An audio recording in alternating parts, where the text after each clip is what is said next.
Handful of top lawmakers so far have been able to see.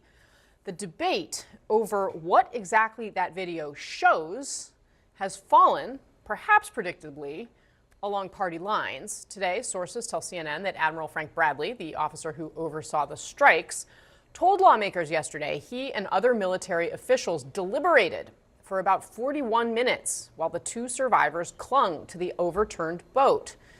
During that time, they also consulted with a JAG officer, a military lawyer, on the legality of a second strike before ultimately deciding to go through with it.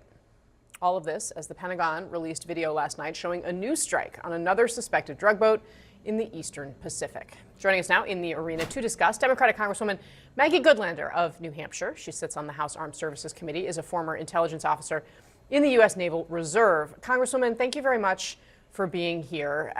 What is your understanding of what was on that video? Because we're getting, it seems, quite different, perhaps politically different accounts from Tom Cotton and Jim Himes, for example, the ranking member on the House Intelligence Committee.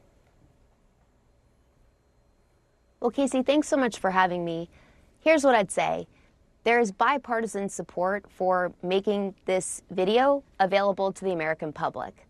I have not seen the video myself, but what I do know is that trusted lawmakers who did see it, my colleagues, including Congressman Himes and Congressman Adam Smith, who's the ranking member of the House Armed Services Committee, a committee that I sit on, have said that yesterday's briefing and what they saw raised more questions than they got answers. And look, we should have a full public accounting of what happened here. The president said as recently as 2 days ago that he'd be happy to make this video public, and the American people should see it.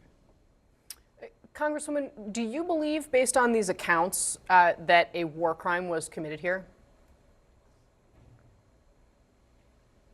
So, look, that is a judgment that depends on a very rigorous and careful review of the facts.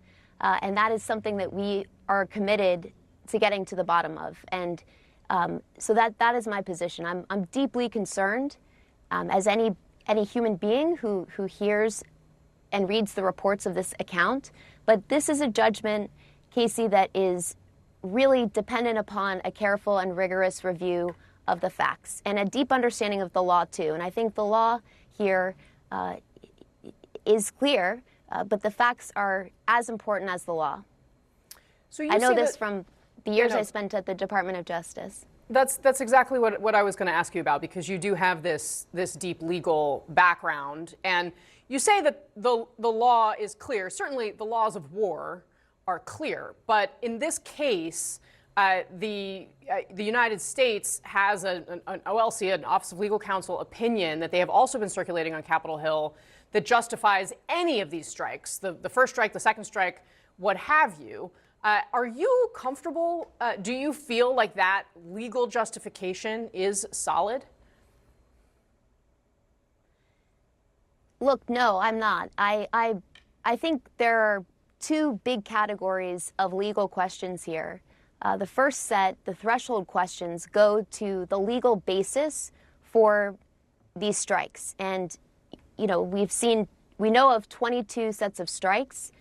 The administration has a lot of basic questions to answer to Congress, who under our Constitution, we are entrusted with war powers that are really important. There are good reasons why the Constitution gives Congress a role to play, an important role to play. These are the most consequential questions that we face in government, questions of life and death and questions about what we ask our service members to do.